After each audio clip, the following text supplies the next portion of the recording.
In your last exercises, you cleaned up the raw data to create a processed set of votes, which looked like this. Now we can start trying to pull real insights out of the data. There are far too many observations in this dataset to extract anything interpretable by looking through it manually, so we'll need to choose a way to summarize it that's interesting to us. Here I'll propose a simple metric we'll be using a lot in this course: percentage of yes votes. If a country votes yes on most resolutions, we might infer that it tends to agree with the international consensus, while if it votes no, we could assume it tends to go against it. To calculate this, you'll use another dplyr verb, summarize. Summarize takes many rows and turns them into one, while calculating overall metrics such as an average or total. For example, we can pipe the votes process data into a summarize operation, telling it to create a new variable called total. N is a special function within a summarize that means the number of rows. The result is a one-row data frame telling us the total number of rows, 353,000. We can add another variable to this summary with our percentage yes metric.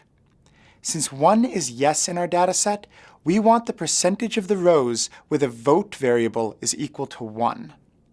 The way to calculate this in R is mean vote equals 1. If you'd like to know why, this is because it first compares each vote to 1 to get true or false, then treats true cases as 1s and falses as 0s.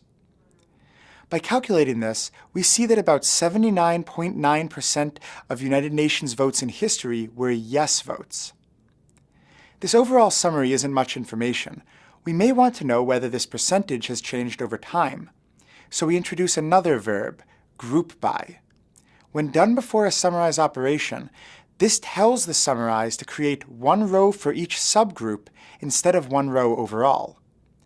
For example, here we perform the same summary, but first group by year before summarizing. Now instead of getting one row overall, we get one row for each year.